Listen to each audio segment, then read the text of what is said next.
What's going on, everybody? Welcome back to the channel. Hope you're having a good day as always. Before we get too far in this video, I did want to mention that we're still giving away an SCX24 at 1,000 subscribers. To enter, all you have to do is subscribe, like this video, and comment done down below. With all that being said, let's jump into today's video. If you're anything like me, your dig servo on your SCX10 gave out pretty quick. Mine gave out in like an hour and a half. So today we're going to be fixing that and pulling out the factory one and upgrading it with the REEFS 99 Micro. This should be a huge upgrade over the stock one. Now I will go ahead and link all products we use today in the description below so you guys can pick up this servo if you want it for your SCX10. To get started, all we're going to have to do is go ahead and pull the stock servo out. It'll just be the 2 screws on each side. Once those are out, we'll go ahead and be able to unplug it. We'll just probably take the servo horn off and everything like that, but it should just be a few screws and it'll pop right out.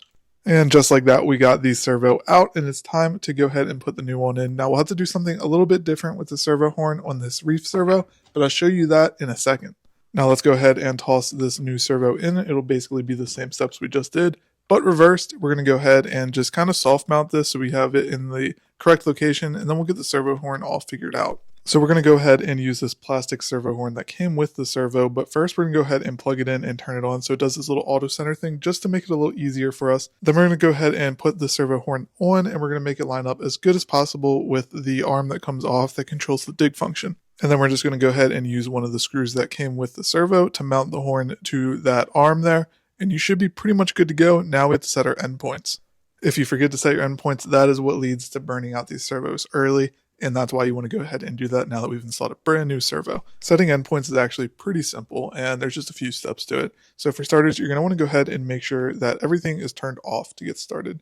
Then what you're going to do is take your steering trim knob and turn it all the way to the left or counterclockwise. Once you've done that, you're going to turn the wheel to the right all the way, full lock brake, hit the bind button, and hit the power on button at the same time. Now you'll know you did it right because you'll have a purplish light turn on this controller. Then you're going to go ahead and turn on the car. Now that it's on, we're going to go ahead and set the first endpoint on the servo. And to do that, we're going to go ahead and turn this steering trim knob all the way until we go ahead and disengage the dig function. And we want to make sure that's disengaged. So to do that, all you have to do is lift up and make sure that you can still turn everything.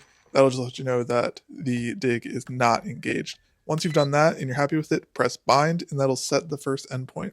Now we're basically going to repeat that for the other endpoint, except we're going to turn the steering trim knob the other way until this locks in and engages. You're just going to want to obviously check and make sure it's engaged. Wait for it to click like that. And once that's done, all you have to do to lock these settings in is go ahead and turn everything off and turn it back on.